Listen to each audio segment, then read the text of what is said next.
Perfect. Good evening and welcome to Slam the Gavel, the show that tells it all regarding family court, criminal court, and other court issues, as well as CPS. I am your host, Maryann Petri. You can find me, my books, and blogs on dismantlingfamilycourtcorruption.com. You can also find the books on Amazon, and they are in audio as well. And if you have a tale to tell, you can also contact me on dismantlingfamilycourtcorruption.com. I'm happy to have a brand new guest on. I have Anthony Perez on. Now, he was raised in a small town in Idaho, and he was raised with his aunt and uncle. Then he joined the military from 1995 through 1998 and received an honorable discharge. He also received a paralegal degree from an American bar accredited school. And in the past, he worked for a nonprofit youth authority facility and in a group home. And I welcome you, Anthony Perez, because we've got so much to talk about because at one time you were fighting two different states on child support, and they were answering you with, "We don't have the jurisdiction." That's correct. Thank you, first off, Marianne, for having me on your podcast. And thank you for everything you do. Oh, thank Um, you.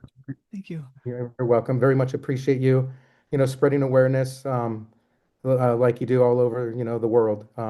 We need more people like you that's willing to get up and stand up and tell people's stories, because that's how I feel we're gonna all come together and, you know, make change, for our children. So Mhm. once again, thank you so much.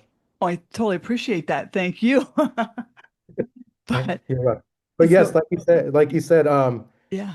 two states, Idaho and California. My case originated in Idaho. Um, got behind on child support. Idaho asked California to get involved. California um, actually changed my child support amount. And from what I found out, they didn't have jurisdiction. 3 years had passed, and they came back and they did what's called a motion to set aside, and they set aside that child support or that California child support order. But during that time, they were claiming interest was occurring through their Mm. system. Idaho was keeping track in their system. So I had, two different child support amounts in two different states that Oh, had to figure out how to pro se and get California off the books. right. And this was just for the same one child.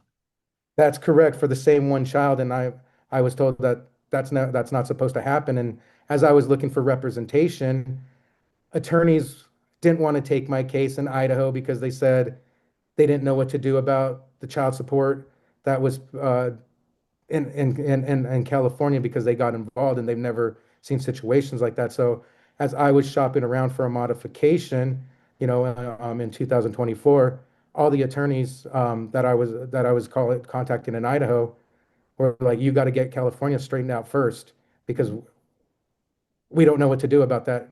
They thought I was lying. Oh, They were like, "That's impossible. That doesn't happen. It's against the rules." oh. I'm like, "It happened." It happens, and it can happen to anyone. Yes.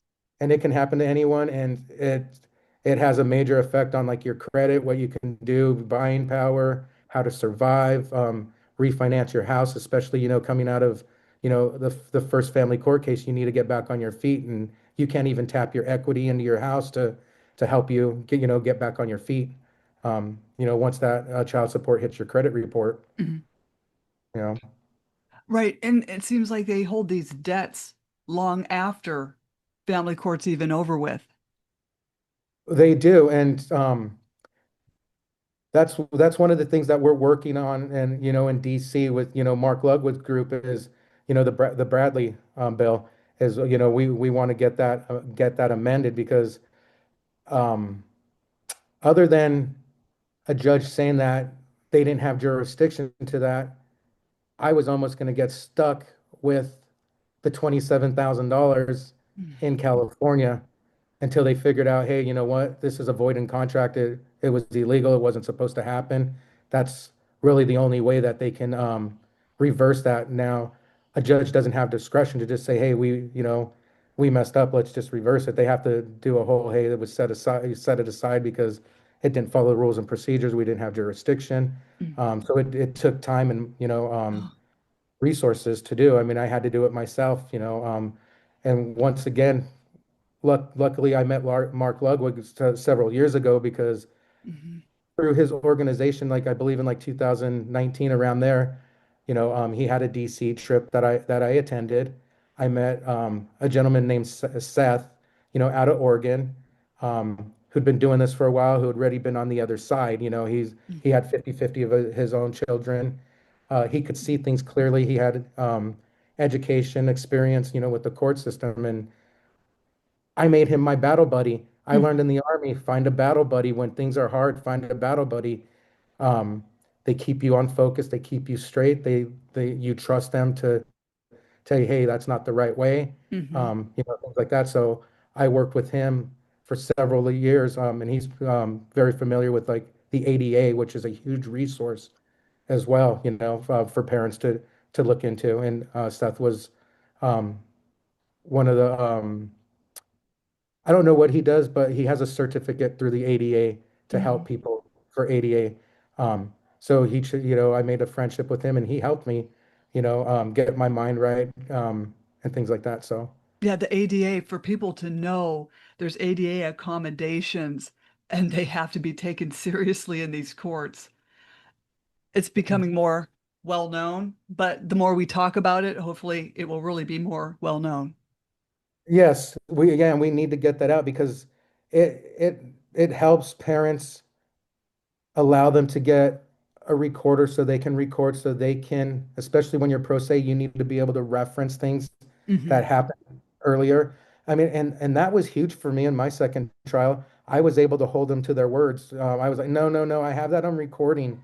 Let me go back. I know, let me reference my recording, and I would play that for them, you know. And so they would be like, you're absolutely right. And they would retract from the direction that they wanted to go. Hmm. Yeah, So holding them to the fire with recordings, and the ADA helps you get those accommodations because, if you're like me and you bounce around a lot and you have a hard time, when you're stressed under pressure to keep things compartmentalized, organized, recording it helps you do all that and helps you present your case. oh, that's very important, along with the cameras in the courts. And I would also like to see tamper-proof mics because I've seen judges just turn off the mic when they're tired of the pro se litigant giving their closing arguments. Oh, That's not fair. wow. Yeah, Right. Yeah, that's not fair as well. And I think we should be able to bring our own recording devices in, I agree. I agree. you Because know, at my courthouse, I don't, it's not mine, it's the taxpayers, but they make you right? turn your cell phones in and your iPads, where they have lost several iPhones and iPads, right? Because, Right. And like that's the thing. Half my evidence is on my iPhone. right, You right, know, that's my recording device, and that's my, for sound, video, audio. So, I make sure it tracks me so she can't say that I was somewhere where I wasn't. I can say, nope, here's my phone. It tracks me everywhere I go. right, right. You know? And that's a problem with the false allegations because you were under those too, like I was. Yes, yes. I mean, that's, when I really knew me and the mother of my child were splitting up, Mhm, you know, and I filed for serious time with my child, that's when I was slapped with, false domestic violence mhm, accusations. I went through trial, through the investigation, and they were released in the best interest of justice, which I don't understand how they can always say, hey, it's a judge's order, but when it favors the male, it's not a judge's order. Somehow that judge made a mistake according to family attorneys because what my judge wrote in my case is even though I had the paperwork from the other county that said this was dismissed in the best interest of justice, the family court judge and her facts finding and conclusions stated just because I wasn't convicted of it doesn't mean it didn't happen. And I'm thinking, how is that possible? You didn't allow any witnesses of mine to come defend me in family court. You didn't the other side didn't bring in any witnesses. It was just her getting up on the stand with her tears, mhm. recounting the story, and then doubling down with the second story. that was made up. And that was enough for the judge to say, you Mm, know, it was accounted for in my time with my son, which I didn't understand because if you're saying I'm a habitual domestic violence abuser and you're still giving me 7 days with my child, you shouldn't be on the bench anyway, because you're giving a domestic violence abuser a child that you're feeling is unsafe by your decision. mhm, mhm. At what day do I become violent towards my child? Is it that sixth or seventh day? You know Right. that magic number?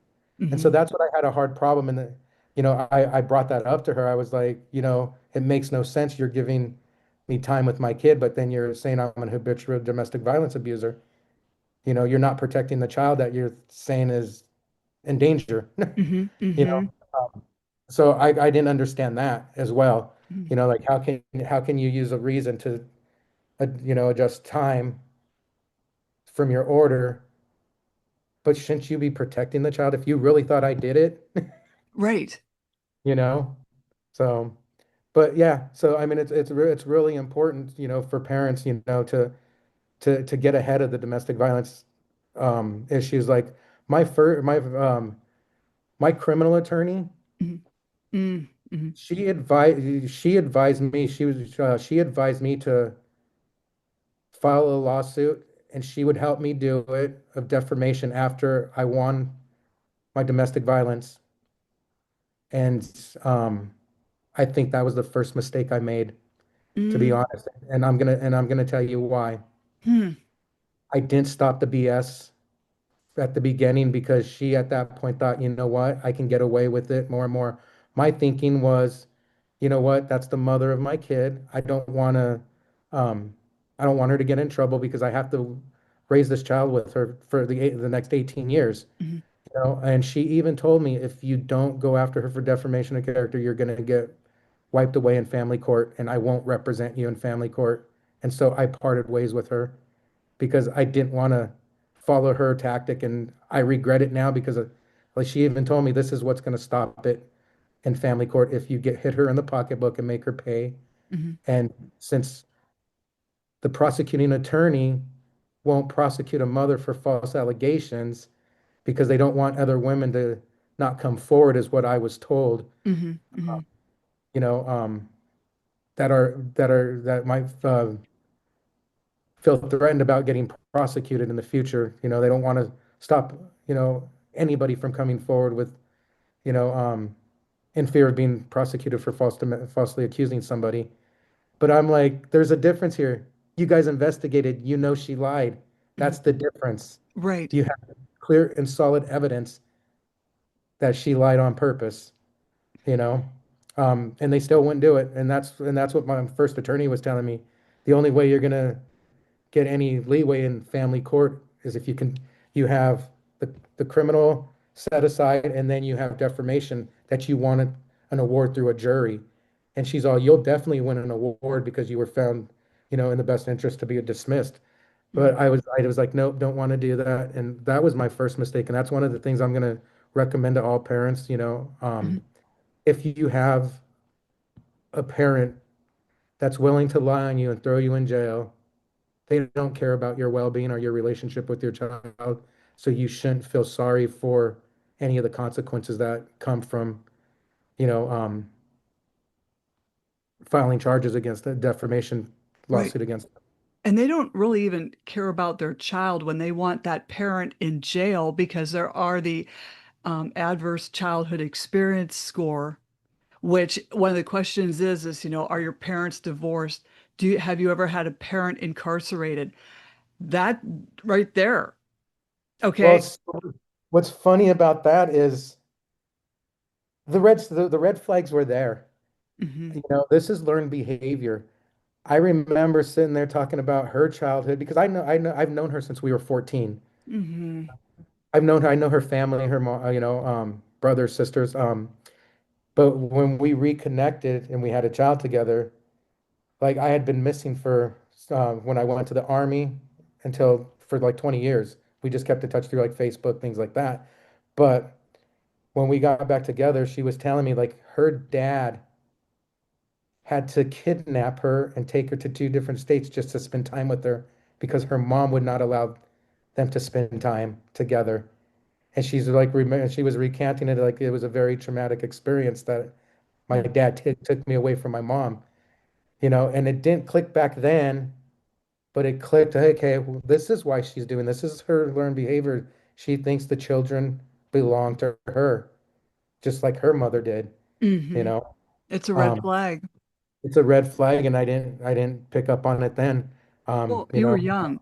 I mean, you can't pick up on hindsight's right? 2020. 2020, you can go back and, question it all day. I mean, like she told me too, like her ex-husband used to abuse her, hit her and Mm, that.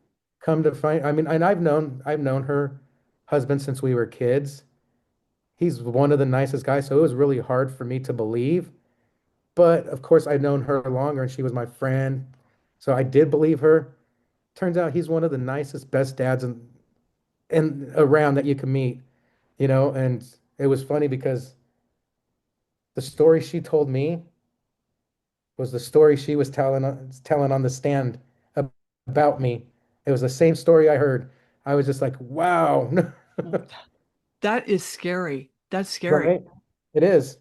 It really is. And I was like, it took me a while to really wake up and believe like, wow, another human being can do this. And it took me a long time to like, she really went out of her way to get me put in jail just because I wanted to be a father to my son. Hmm. And she even had somebody else lie about it and brought somebody else in it. That's some scary stuff right there. Right. Yeah. And it just, I mean, luckily there was good people, like it was her company party and her her fellow employees that she knew personally because she was HR. They didn't they didn't follow her story. The owners of the bar, they didn't follow her story. The video cameras in there that recorded, they didn't follow her story. So I got really lucky because if it was left to just the two of them, I would have been done for, Oh, you know? right. Well, like when she was telling you about the other guy and the domestic violence issue, had she shown you paperwork like, here's my police reports of this, that would have been different, I would think. No, she didn't. I took her word. And I took her word. I lifelong friends, now we're becoming um we're starting a relationship together. We had a relationship when we were in high school together, you know. I would have never thought, you know. Hmm. It hit me, but blindsided me, and I was like, I've known you for since we were children. Right. I know your mom, you know. I know your sisters, your brothers. Like, why? That was the thing that was killing me is like, why? Because I want to be a dad, Hmm. you know. But it was more than that. There was transference from the last guy that allegedly did this, which he apparently did not either. Correct. Yeah, so I mean, I never really talked to him about it, or anything like that, because I am from two different states, so I only spent the time that I had to up here, and then, like I said, she moved once I got the order in place, so I'm like 2.5 hours from where I actually grew up in Idaho. Mhm. So, but yeah, Wow. pretty wild stories that you hear, and I thought, and it was crazy because like when this first happened, I thought, oh my gosh, this is an injustice. I can't. I'm the only one that this has probably happened to. And then I start reaching out, and parents start telling me their story, and I'm feeling bad. Like you have it worse than me, and I'm over here complaining. I got a week of time. You got supervised visits, or you got, no time, with your child, and Mm. I'm just like, I feel blessed that I have the week, but it still feels like an injustice and wrong, Yeah. you know? It's like, why can't people just co-parent on a friendly basis? I know there's, personality disorders out there. Right. There's a lot of personality disorders, but I'm no expert in it. Mm. Um, so I never tried to go that route and claim that she had a personality disorder. I just said she was not a very nice person. Right. You were being polite.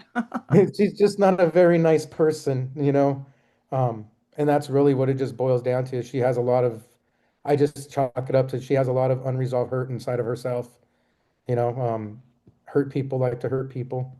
But It why really, take it out on you and it's affecting your child? I have no idea. And it's, it drives me nuts because like a lot of the things I hear, like when we're FaceTiming is you're just like your father. Like it's a dig, you know? Mm-hmm. And I'm like, and I'm just like, God, stop saying that. That makes it sound bad. You know, Mm-hmm. like what's wrong with his dad? There's nothing wrong with me, you Mm-hmm. know? Or, so, oh, or like, oh, you're acting just like your dad. It's like really, you know, don't say those kind of things to your kids. You Right. know, that's really important. You know, try to protect them, you know.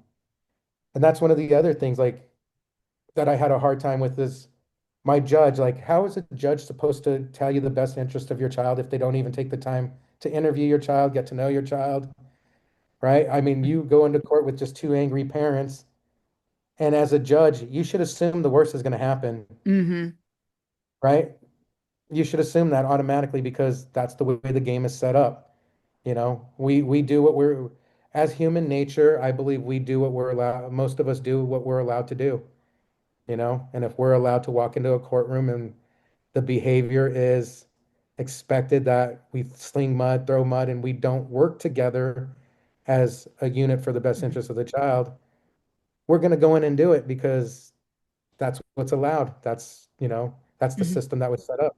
You know, it would be a lot different if we walked into a courtroom and knew, hey, you know what, the standard's 50-50 Mm-hmm. unless you have solid proof. You know, changing the expectation is going to change the outcome. I really believe if you change the expectation of what people are expecting when they walk into court, the outcome is going to be a lot different. You're going to end up with healthier children because Mm-hmm. you're going to force those parents to co-parent and you're going to figure out and be able to spend time on the cases that you do have a, you know, a behavioral disorder, you know, because there's going to be that point where it's no longer just a grudge between you guys. The court said I have to work together. At that point, I think if you don't have, you know, disabilities, I believe you're going to work together. If you do have disabilities, you're going to continue to see the resistance. Does that make sense? Mm-hmm. So I think, yeah, changing the expectations of court would, you know, when people walk in there. Right. You know, and So, also like when you're 50-50, I was 50-50 for 10 years. And I think like when you part your ways with your ex, I think something should be in writing that if you meet someone else, that the mudslinging doesn't start, the false allegations don't start up again. Because it seems that the more parents I talk to, that as soon as they remarry or they have a girlfriend or a boyfriend, then they're hauled back into family court. yes, that's, you know, it's interesting you bring that up. Um, because like I'm at a situation right now where I have 50-50, right? It's going to become permanent in January, Mhm. but there's still things that need to be addressed in a court order. But I feel if I bring them up, we're going to just end up in court. And that's one of them.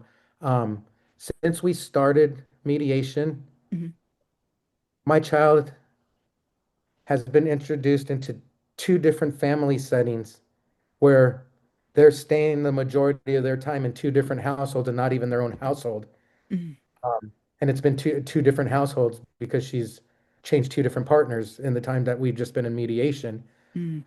Um, I don't care what she does with her own time, but you're dragging my child away from his home where all his belongings are, and Mhm. he's now either staying in the basement on a couch, Mhm.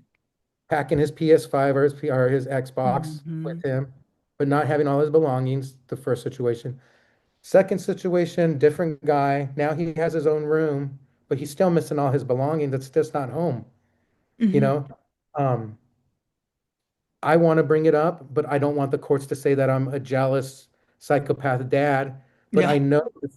I know just from what I read, a kid needs to be in their own home, their own environment, you know. And if that is his new environment, then make it his new environment permanently. Bring all his stuff. Does that make sense? Make Right, it right, does that make sense? Not this half in between where he's confused, he's not, he's missing his belongings. He doesn't quite feel like he belongs there, right. you know. Um, so yeah, I mean, that's one of the issues that I'm having a hard time thinking about. Hey, do I raise this issue when we go make this order permanent? You know, we've only been in mediation for about a year and a half, and he's been in two different other people's houses besides his Mhm. own, you know. So I mean, any advice or any of the listeners out there Well, that could give me advice on that I would greatly appreciate well, it. this is what happened to me. Okay, so I suggested to my middle one, this is Mhm. after I beat the first accusation of emotional child abuse, right? So I say to the middle one, instead of dragging your PlayStation, whatever, back and forth, why not us buy you one and you'll have it here? That way you don't have to worry about damaging. I guess those things are breakable. Yes, they are. Leave that there and you'll have one here. So that way they're not, he wouldn't be missing it. I Mhm. got in trouble for that Oh, wow. because when there was a second indication of emotional child abuse on that one, that middle one, and they said that I took his PlayStation away and I wouldn't let him ride his bike. And granted, that was in the wintertime. It's like, Right. who rides their bike in the wintertime? I don't know anyone that he never, I mean, there was no issue with that. Right. And honestly, what I started doing, I mean, the people might think I'm crazy. I just started recording everything. I mean, I had to, my phone conversations, any conversation with her, any exchange.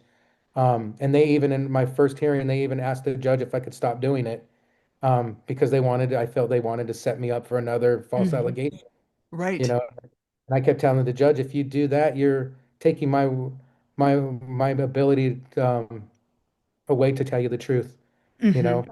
And then, I mean, you could tell the judge really wanted to, because she was looking through her law book, because in Idaho, it's a one-party consent state, but you could see her searching and searching, like, hey, you know what? How can I manipulate this to make it to where he can't record in public? And she couldn't Oh, figure it out, you know? But yeah, and I really felt like everything that they asked for, she tried to turn to give them their way. And the first one, and like I said, one of the things like I wanted to mention, I wanted to bring up my tattoo, if you don't mind, really oh, quick. right. It's beautiful. Thank you. And Yeah. I'm not a tattoo person. I was in the military and I got out of the military with zero tattoos. I was always I always thought tattoos look better on other people. Mm, And then I went and got a big tattoo on my forearm. And how that came about is my first attorney, we just got done beating the domestic violence charges, got them dismissed. And then within, well, I would say 72 hours, I was facing contempt charges for back child support. mm, Um, and then he came to me and he was like, I've seen these type of women before. He's her main goal is to get you put in jail. mhm, And I've seen the way the system works. Your child is very young right now. Um, I would just sign my rights over to her. Because mm, it's going to escalate. I seen she still didn't want it. She kept digging and digging. And so he was like, she's just not going to be happy till you're thrown in jail. mhm. Um, he's all, my best advice to you is just sign your rights over and walk away. Ah, You have another child that you need to be there for. This one, you're going to find yourself behind bars, and I can't tell you for how long, you know. And I really sat there and pondered and thought about it for a really, really long time, you know. mm, And I told him, write up the papers, and he wrote the papers up, sent them to me, right? mm, And I was getting ready to sign them, and I was like, you know what? I'm going to look at Facebook and think about this a little bit longer. and I came across the Facebook post, and that's what that Facebook post was. It was that tattoo that I decided to get on my arm. It Oh, was this tattoo here with "Hang on a little longer, Daddy, our time is coming." oh, yeah. I seen that. I had the pin in my hand, right? And I was like, you know what? That tattoo is going right here. That way, anytime I think about picking up a pen to sign my kid's rights over, Mm-hmm. this is my reminder. I ripped those papers up. I ran to the tattoo artist. I showed him the picture, and Mm-hmm. that's how I ended up with my tattoo. And that's kept me strong. And you know what? At that point, if I'm put in jail for a false accusation, that's what God intended me to be. That's really how I've looked at it. You know what? Because I should be in jail for being $20,000 in back child support. $2,000 in the state of Idaho is a felony. Mm-hmm. I don't even know how I'm not, to be honest. Just by the grace of God, just doing the right thing, keeping my child as my compass. I really believe that, you Mm-hmm. know. So, but yeah, so that's how I ended up with my tattoo, and yeah, so thank TRFM for that one. They were there when I was about to have a moment of weakness, Well, sometimes you don't know what to do. The right? lawyer's telling you this, you're stressed out. Then you go into a courtroom and you become discombobulated. And if you don't have any ADA backing, or, Right. I mean, And it's really sad because when I got the decision, I told my attorney, I was like, my ex knew how to lie better than I knew how to tell the truth. uh, yeah, You know, she did a better job at lying than I did at telling the truth. And that's yeah, really how I felt, you they know. they do. And I'm not a psychiatrist, but I really think these are the sociopaths we all have to be worried about. Is these people that can lie so smoothly. And I had another guest on my show say that there's like 1 in 20 or 1 in 15 are sociopaths. It's like great. Right? That's a lot. Yeah. We got to be careful for that many, Yeah, you know. really. Really. And that's the thing. That's why dads are important. I mean, I really think if I would have had a dad in my life growing up, that was around, I would have learned some of this stuff, some of the things to look out after, you know. Mhm. I really would have. I really believe that, I would have learned a lot more having a father in my life, and I would have been a lot better off making decisions as an adult, and that's one of the reasons I chose to fight so hard for my kids is I learned from my dad how to be a father by practicing what he didn't do, Mhm. you know. So Yeah, it's important because we learn from these relatives, grandparents or moms and dads, and it just the the child needs both. they do. They really do need both, you know. And that's like one of the other things. Like a lot of people are telling me, "Hey, well, how come, after everything that's happened, why don't you just go for full custody now? Because you can prove that she lied and she did all these things. You have the evidence now, and you have a new judge that's, open to listening to you." Yeah, it would be easier for my life if I could have Mhm. both my kids in one state, but then that's going to take away the time from his mom. And let's be real, he loves his mom. Mhm. He does. He loves his mom. And I don't want to take that away from him. Mhm. That's for him to decide if he ever wants to do that, not for me. Right. No, I So, think you're a great person for saying that. you You know, know, so I choose, no, all I want is 50-50. I'll be the one that is inconvenienced and goes back and forth. yeah. Just don't make it hard than what it Right. Oh, this is what I hear from everybody because it seems like the nice people, like you and myself, end up doing the driving. These people won't meet you halfway. Oh no, she wouldn't even No. pick. So so let me. So when I filed my other my new custody, the one I just got 50-50 on, when I filed that, he still had his summer visits in California that he was still doing from the other order. Mhm. So he was on his summer visit. I had arranged for, even though the court order said that she was supposed to pick him up from the airport, it did say the nearest airport. So she used that because she moved 2.5 hours away.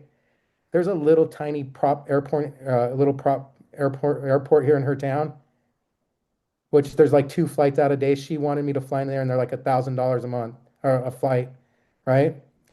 She was Whoa. like, "Well, the order says the closest airport, you need to fly him into Lewiston. I won't pick him up in Spokane."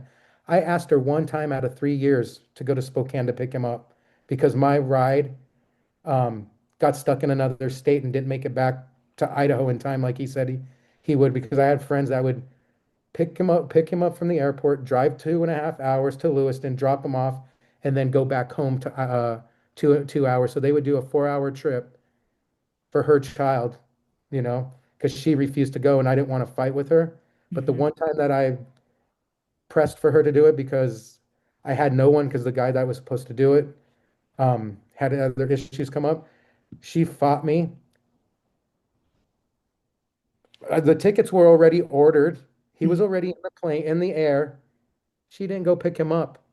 And so my fiance was stuck in Spokane Airport with my son, and they told him, you know what, just get a ticket and go back to California.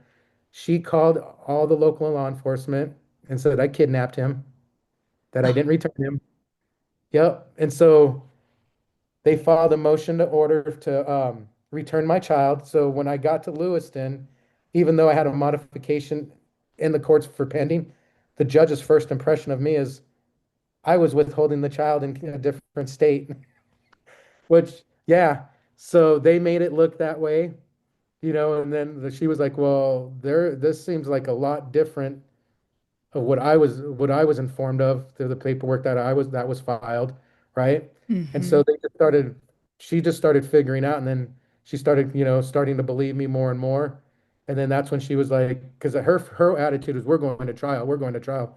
And they were asking for supervised visits at that point Oh. because they had a child with a police report for drinking and driving, and they were saying that I did that. They Mhm. were, saying I didn't return him, on time. So yeah, um, that's another thing.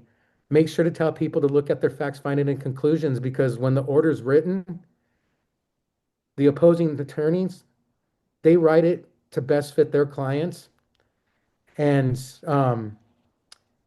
facts, findings, and conclusions says Spokane Airport is the airport. The order that her attorney wrote was closest airport to her residence, right? So now I started off in the new jurisdiction in Lewiston with a bad mark because they were thinking I didn't bring my kid back home. And my argument is she abandoned him at the airport. I brought him to the same airport I've been bringing him his entire life. Mhm. Mhm. When she lived next to that airport, there was no mention of the Lewiston airport in any of the oral arguments, any of the case. How would we assume that? How could we even predict that she was going to move to Lewiston? And here you are trying to get me for kidnapping. Terrible. That's just Right? terrible. Right? And that's, and that's where my new fiance helped me out a lot, is understanding the games women play, you Mhm. know, is because when she came, she's like, document everything, record everything. She's all, I'm gonna go to the police department real quick and get a report and have them write out their recommendation, because she was the one doing the transporting, because she has air mileage and she has like a companion pass. So Ah. it makes it reasonable. The airfare, I was getting tore up with airfare, Mm. Airbnbs, rental cars. So I had a lot of help, from her, my first mother's child. I had a lot of help from her. They would Mm. use their air miles.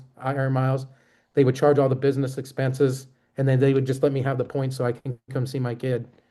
So like I said, women that support, fathers are Mhm. huge in my book. I mean, they've been my saving grace, Mhm. you know. So, Oh, definitely. I mean, we have to support each other, on I was telling you earlier that I made friends with a dad back in 2018. Because he right, had made some crack on Facebook. I'm like, what do you mean by that?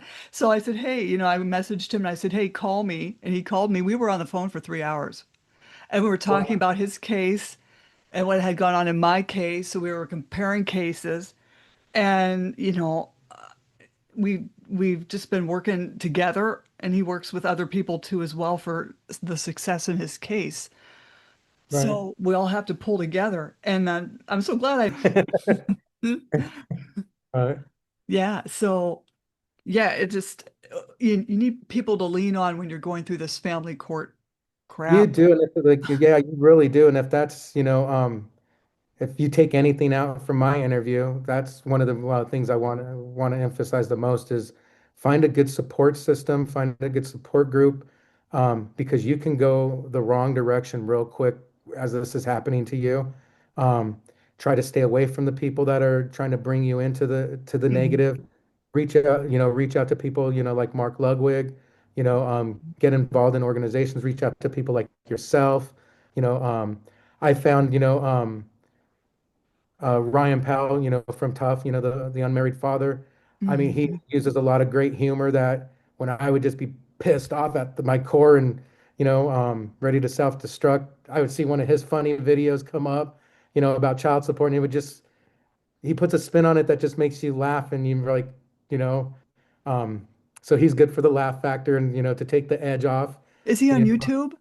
he is, yeah, the unmarried father. Yeah, check him out. He's really great. Does a lot of skits, things like that. And he just gives you a funny aspect of, family court, Hmm. and it helps you calm down. Right. Um, there's a lot of good people out there, that you'll meet, that are willing to help you, but, find somebody that's been through it, that can guide you through it. Don't go through it alone. Hmm. That's what I think the worst mistake that guys can make is we think we're macho bravado. We don't need help. Right. Um, put your ego aside. You need all the help you can get as a father going through family court. Hmm. Women's help. When this first happened, I started having a sour taste towards women, and I started using phrases like "all you women." Hmm. Well, you know what? There was a good woman helping me out the entire time. The mother of my child, my first child. Hmm. you know, and I was putting her in that same category. My new fiance, an amazing woman. She was helping me out, so don't get caught in the stereotypes and label all women because they're not that way. That's one of the things was a humbling experience for me during this time is more women came to my rescue than men did, Hmm. you know. Yeah, it's wild. When I was going through this, I had everybody trying to help me, which I really appreciated because my ex was calling me a felon because I owed, I think it was, well, 15,000 in child support arrears that he Okay. caused. Anyway, but that's another podcast. But yeah, I mean, we all have to help each other through all this madness. It's just absolutely crazy that this is going on. And if you end up with a good judge, there are good judges out there. They're just few and far between. I don't know what your experience has been. My experience has been, I can honestly say my first interaction with the family courts judge, that judge should not be on the bench. She needs to be removed. I found different stories from different people in her community that she's done the same thing through, same thing too. I've Mhm. also seen that she's also very lenient on how do you say it, child sexual abusers. Hmm. Um, Hmm. There was a case where she let somebody off really easy, and I thought, Hmm. wow, you were harder on me and trying to be a father than you are with somebody that used their authority and Hmm. their position to exploit a young child. That's terrible. They only got 6 months, but yet seven, Yeah. here we are 7 years later. I'm still feeling the effect financially, emotionally of the damage you did to me and my child. And most importantly, the damage you did to my child. is really what I'm upset about. I'm an adult. I can figure out how to fix myself, but my child, you damaged him. He's in counseling. He Mm, felt abandoned. You know, he's been in counseling. You know, he doesn't know how to process things as well as, other children his age.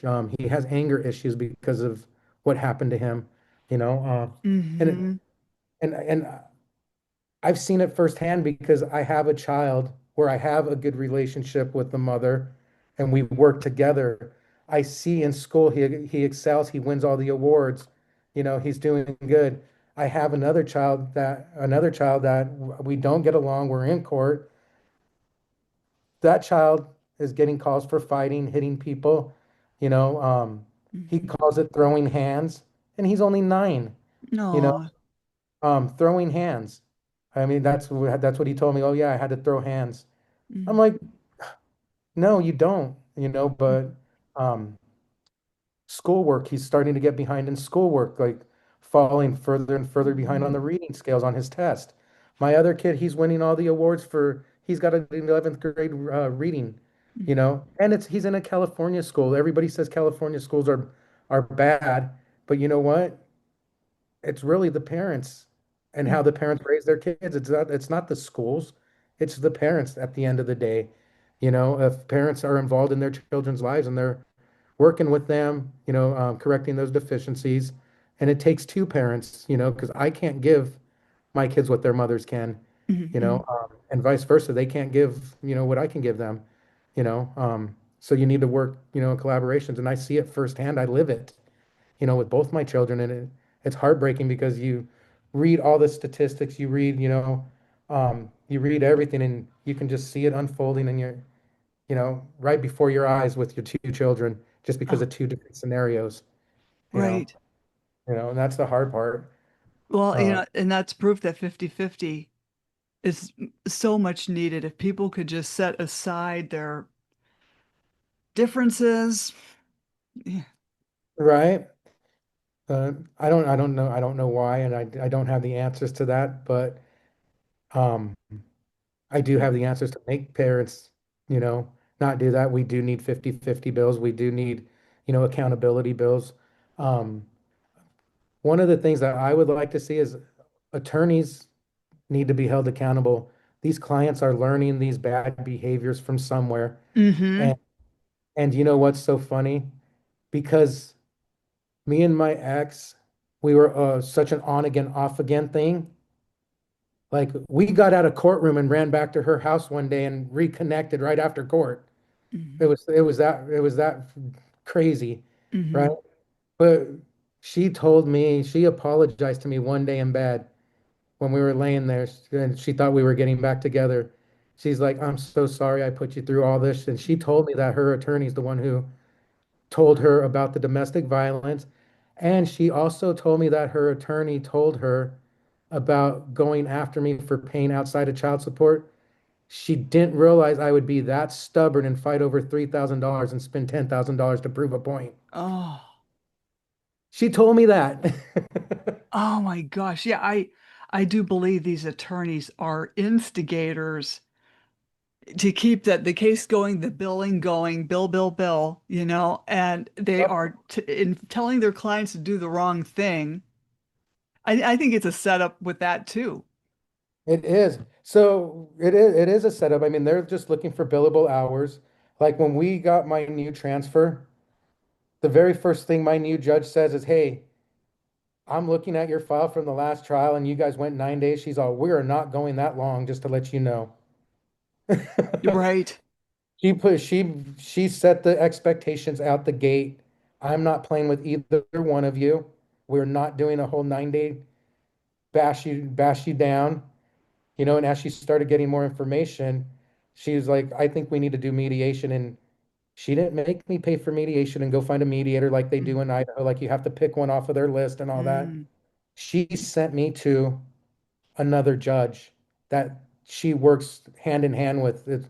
From what the mediator told me, that they send each other's cases to each other like they're hard cases, when wow. something doesn't feel right. So um, I was blessed for that judge to recognize that, but I was even more blessed for, the judge that was acting as the mediator for us, there needs to be more judges like her, and we really do need to, you know, um, give her credit because she is doing the right thing by children. And it's really weird because I research everything. When they told me who my mediator was, I went and looked her up online, and I got a really good feeling about her because she was in courtroom with children, taking pictures with children and family, Hmm. and she just had a genuine smile like, I enjoy working with kids. Hmm. And so I was like, oh my gosh, I think I've been blessed. And Hmm. sure enough was because she fought and fought to keep it out of going to trial. Um, there was so many hiccups to where she could, like any other mediator, would have just said, oh, you guys can't agree, go ahead and go to trial. She was like there was several times, like one of the contentions is like, well, if you don't agree to paying child support, the full amount is 739. They're going to say that you make more money and they're going to ask for less time and more child support, right? And um, she was like, so that's where we're at. We hung up as it was being done. I get an email. Hey, I've been talking to their attorney. I ran the child support numbers. If you go to court and they follow the law, she's going to owe you over $1,100 a month in child support. Is all. If you're still available, I think they're ready to come back and continue negotiating. Can you please get back on the Zoom? And that was like 2 hours after I thought we were done. And that happened Wow. several times during mediation. She did not give up. And she kept going back to their attorney and saying, hey, this is how, if we apply the law, how it's going to turn out for you. Hmm. Hmm. And that was one of the arguments. I was like, I just want to follow the law when it comes to child support, figure and and she's like, yeah, me too. Yeah. You know, and that was really one of the big hiccups is, the child support. Mom kept wanting, full amount and more money, even though she was in a significantly better position than Yeah. that order was written like 7 years ago, 8 years ago. Wow. Yeah. So, Wow. um, Honorable Paige Nolta, is an angel, you Hmm. know, to parents, not just to fathers. And you know how I know she made the right decision for my child? Because when the emotion clears out and you sit down and think about it, my child is doing better, Hmm. So that's how I know this judge did the right thing. Every parent wants more time with their kid, right? We don't want to lose time. We don't want to lose, decision making, things like that. But when she didn't give me everything I wanted, and she definitely didn't even give mom close to what she wanted, at first I was still kind of like, ugh, family court sucks. Hmm. Hmm. But now, as I'm watching the development of my child, his behavior is getting straightened out. He's actually even having a better relationship with his mother, which is awesome. You Hmm. know, he doesn't talk smack about his mom anymore. She doesn't ruin everything anymore. It's made their relationship better as well.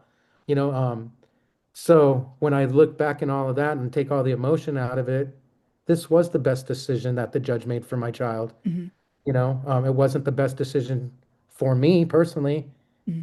and it's definitely not the best decision for mom, because mom doesn't agree with it. I don't know what her reasons are. Hmm. Uh, but at the end of the day, it is the best decision for my kid. He's starting to do better in school. His grades are coming up. I played you a video earlier. I don't know if we were live, but No, you know, no. you know, um, I don't know if I could play that or if it's against your rules, or maybe I just summarize it. Oh, so, yeah, maybe summarize it because I don't know.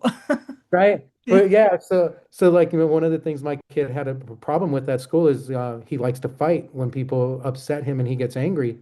That's his go-to. He punches, and that's one of the things the school's been trying to work with us parents on.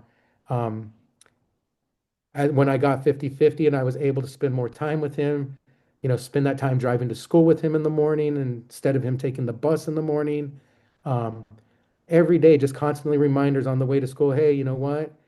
if you get angry, there's other ways to deal with it. You can call me, call dad. You know my number. Mm-hmm. I'm sure the school will let you just go to the office and let them know you need to call dad to, you know, um, whatever makes you not want to hit somebody in the moment. I was all Mm-hmm. because if you do that when you get older, you know, that no longer is a suspension or missing school. Now you're going to be going to jail, taking anger management classes, things Mm-hmm. like that. So I explained those things to him and just the frequency of being able to do it. He found himself in a situation at school in PE where, he lost his temper according to, the message he left on the phone with me. He actually called me and was like, Dad, he's all, can you call me back? I'm losing my temper in PE and I just can't control my anger. Mm-hmm. But he did, without him even realizing it, he did control his anger because you know what? Those conversations in the morning stuck in his head. Hey, I have an outlet to call. My dad told me and to call him when this happens. He called me, left a message. I called him right back. We talked it out, Mm-hmm. had a great rest of the day. No one got hit. He Yeah. didn't get in trouble. And that's the most important thing. I mean, I don't want my kid to hurt somebody else's child, Mm-hmm. for the anger that he feels, that he can't process correctly. Mm-hmm. Mm-hmm. So yeah, I mean, I thought it was great. And Right. once again, one of the great things that I learned from watching Mark Ludwig's, Facebook posts, um, get involved in your kids' lives, talk to the teachers, find out how you can help. That's huge when you go to court, if you have documents from the teachers, you know, um, saying that you're an involved parent. Mm-hmm. Save the stuff. If you communicate with them, they'll communicate back and they'll let you know, and that's all stuff you'd use, going back to court, to help justify more time with the other parent, your Right. child. So, Yeah, that's excellent. yeah, and that's, I really didn't get involved in advocating work like the first 6, 7 years. I just followed Mark and learned, Mm-hmm. and I took it from a different approach. I wasn't learning from Mark how to be an advocate. I was learning from Mark how to get access to my child just like he did, Mm-hmm. and that's what I found valuable. And then once I got access, now I'm full feet in to, help return the favor. I want to see other parents enjoy what I'm enjoying now, 50-50. I want to see other children, not being damaged by the court system, and that's really important. It really bothered me hearing those other children, hearing children on a playground, you know, as they would see me visiting my kid on the playground playing with him, they would tell my son, I wish my dad would come and spend time, and then one of them would chime in, well, my mom said the courts the judge won't let my dad come see me, you know. Um, and it's like things like that, that really, once I got 50-50, my own child would said, hey, you know what? This is what I'm meant to do, is to help other parents get access to their children, whether that be on an individual basis, one-on-one, helping them go through the family court system as a battle buddy, Mm-hmm. or Mm-hmm. teaming up with, someone like Mark Ludwig from National Councils for Equal Shared Parenting and making those trips to DC, putting teams together at the state level and following the map that, he's put in place for us. I mean, he's had a lot of success doing it. Mm-hmm. Um, so I want to help with that success. Yeah, most definitely. I'm really hoping they can get rid of the or reform the Title 4D. Yes. Ah. It's really crazy. Title 4D, like that was like my first go-to, is like this is why this happened. But as I started finding out more and more, I really don't think Title 4D is why it happened to me. Um, to be honest, I think Title 4D, um, I think the state made off because of it. Mm-hmm. I just really think the prosecutor that I was up against, she was basically a hometown hero. Mm-hmm. Graduated from high school there. I mean, and it's only a town of 2,000 people. And I was from the neighboring county, which was 30 minutes away. So I knew people in that community from like playing sports and growing up and just kind of cross mingling with, the neighboring city. Um, but I really feel that her presence, her being in a, high school graduate there, she was the active prosecuting attorney Mm, before she was on my case, and then became the full-time prosecuting attorney like 6 months after. But she was being groomed the entire time. Like I met with um, somebody that's in town there, a gentleman in town there that's in charge of like the Republican Party and the voting for who prosecuting attorney. mhm. He told me that she's been their pick for like several years, to be the prosecuting attorney. So once I started, doing a little bit of investigating myself, I started piecing the puzzles together, and I was like, no wonder why they let us go to her law office like it was an extension of the courthouse to go have some of our meetings. Like they would, oh, well, go across the street and use, we're full here at the courthouse, and she'd be like, oh, well, we can go use my office to, finish up some of these conversations we need to. And I didn't realize it was just an extension of the courthouse. Oh, Yeah, yeah. and I didn't realize that as I was going through Yeah, the court. collusion. Yeah, and it's really interesting. Like, she got a protective order against me out of Benoit County, and it's really interesting because that judge was removed off the case for knowing her brother, which was his informant, but yet he still put a restraining order on me, and he was removed off the case for, conflict of interest, but yet he did a restraining order against me, during Oh, my family court case. And he even asked her, why aren't you filing this with your family court judge that's was brought in from another county? And it then doesn't end. yeah, it doesn't end. And then when I was talking to the clerk about that, like ahead of time, she slipped up and she's like, because I was asking the clerk, because she's the one who sent me the paperwork, and I called her and I was like, this is not in your jurisdiction, right? And she slipped up and she's like, oh yeah, she's all, me, Mariah, and the judge talked about this morning. Oh, I was like, but I didn't know that that was illegal then because I was still new to it. oh, man. Yeah. But yeah, she even slipped up and told me that. She's like, yeah, we talked about this earlier. And yeah, I was like, That's wow. disappointing. Yeah, this is Mhm. how they behave. Yep, this is how they behave. All of it's who you know in the court system, not, it really was who you know. It is. You're absolutely right on that. And If that's what my case was. I really don't think it had to do with Title 4D.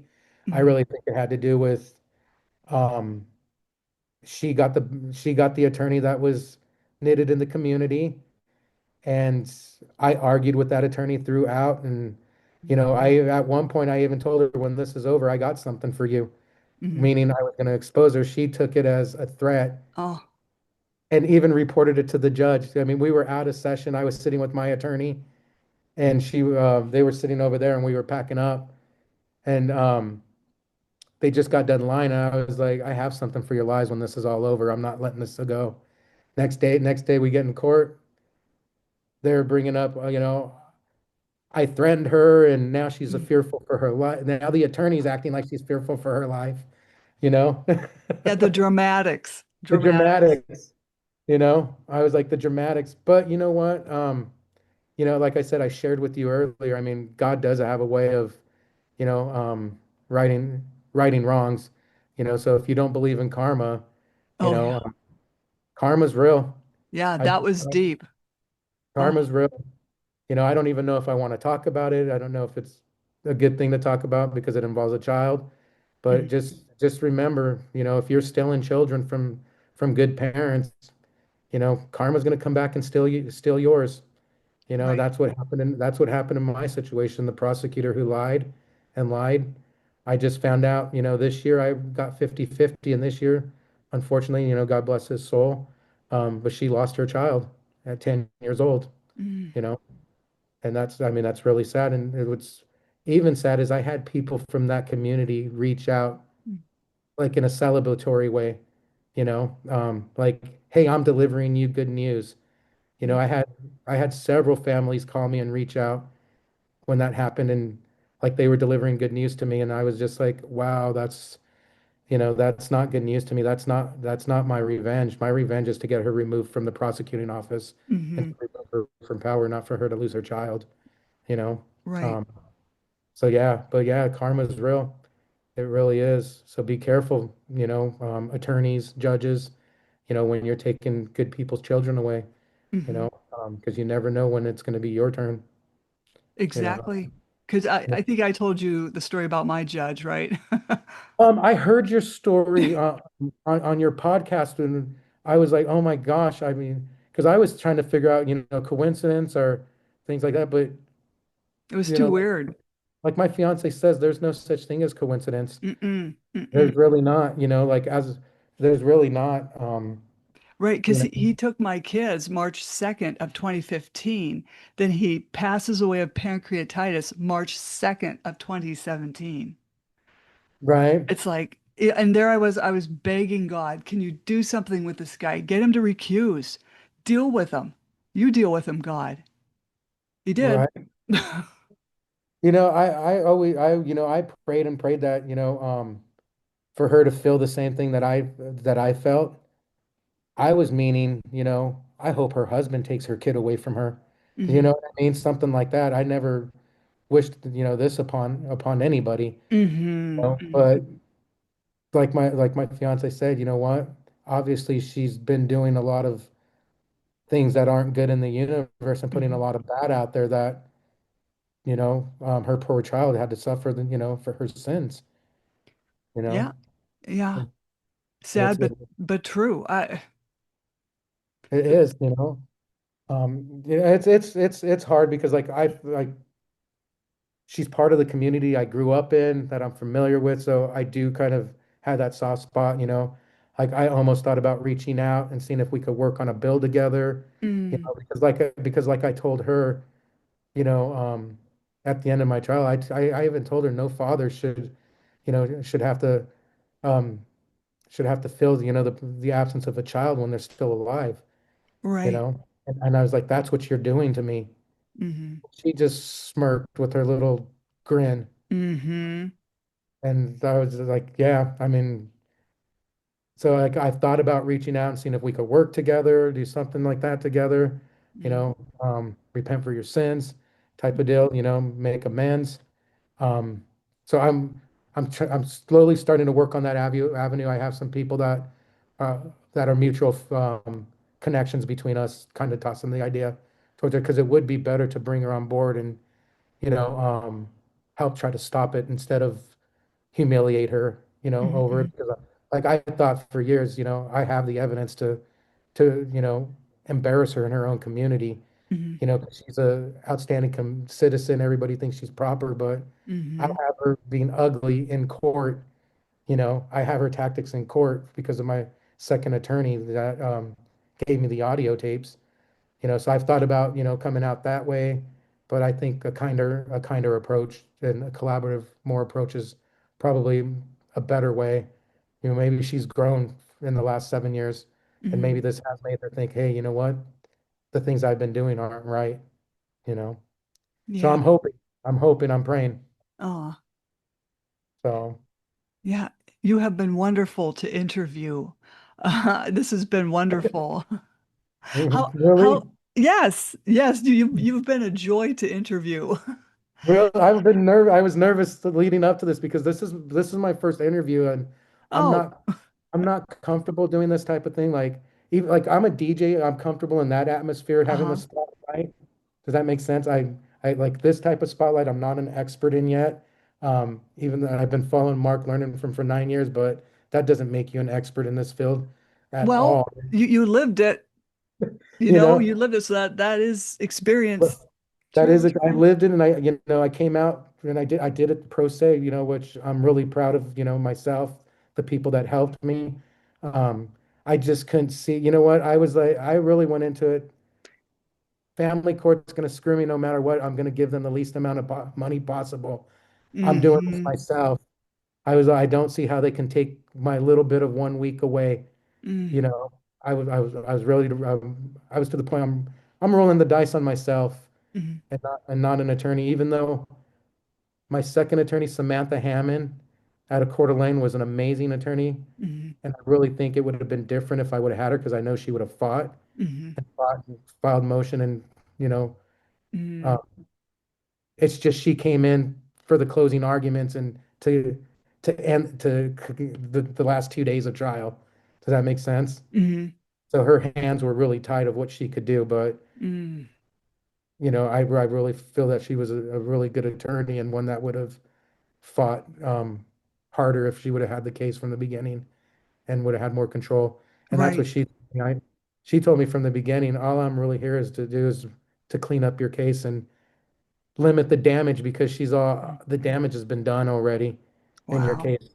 Yeah, Oh, yeah. yeah, but she did give me the audio files to, have so I could compare notes, and I used them I submitted them in my second trial.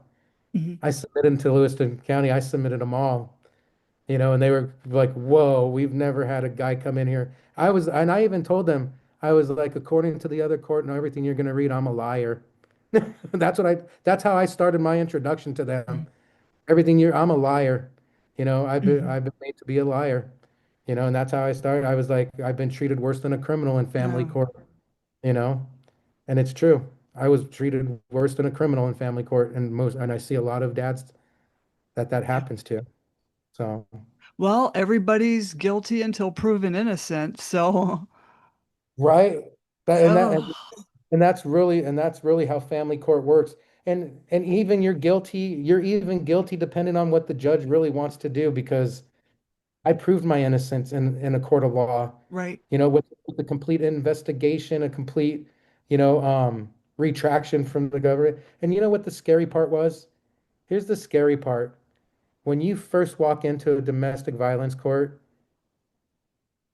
you're facing a judge that's already angry at you. You're facing a prosecutor that is looking for any reason for you to convict you. And then not only that, they have a domestic violence coach assigned to them. I had all of those people. I had the judge tell me I better not even talk to her the wrong way or he'll lock me up. And Ugh. I didn't even do anything, you know? Mm. But when they're making their first statement and doing all that, and I'm looking over and she's got all this support, that's paid for by the government, wasting government resources. And, you know, um, that's what I was like, wow. Hmm. As soon as they found out that she wasn't telling her the truth, there goes her domestic violence coach. But she had a coach to explain to her how to answer questions on the stand to get a conviction of me. She had a domestic Oh, violence coach paid for by the state, that's scary. right? Not only Oh did she have my a constant gosh. attorney, but she had a domestic violence, someone from the DV department, Whoa. right? You're like a wealth of knowledge. I mean, how can parents reach you if they have any questions? Yeah, they can reach me through my Facebook, Anthony Michael Perez. I'm on Facebook. I'm also part of National Councils for Equal Shared Parenting. I can be reached through the website as well. Um, if people want, they can reach me through you as well. Hmm. Um, yeah. Um, one of the things, that I want to say that I'm proud of, and it's still as we're closing this, is always remember your kids are always watching. I had my child ask me one day, you know, um, just out of the blue, Mom, do you hate my mom? Or Dad, do you hate my mom? I turned it around and I was like, well, what do you think? Do you think I hate her? And he went, I don't know, do you? That was the best answer that any child could give you Hmm. is keep your kids, clueless to how you feel about your ex. Hmm. Um, and then he asked me, he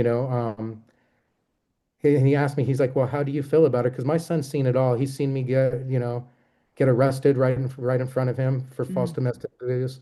So he's seen it all. And so he asked me, and I told him, you know what? I don't hate your mom. I just don't agree with some of the decisions she makes, you know. And Hmm. that's the best advice I can give is, Right. I just don't agree with some of the decisions she makes, you know. That's a good And, answer. Really. right? Right. And that's the best answer that I can give people, tell your kids, Hmm. you know. I just don't agree with her decisions, you know. So, I'm so so glad we talked. This was just really, honestly, you were a joy to interview. This was great. thank you so much. I appreciate that. But hey, don't jump. No, you're fine. Don't jump off. Slam the Okay. Gavel's a podcast to help the public understand what really goes on in these courtrooms. I'm your host, Maryann Petri. You can find me on Spotify, YouTube, Apple, iTunes, iHeartRadio, Google, and other platforms I don't know about. Again, feel free to buy me a coffee to help keep this podcast going. Thank you, Anthony Perez, for all this Thank wisdom and advice. Thank you. thank you guys so much as well, and thank you for all you do. Thank you.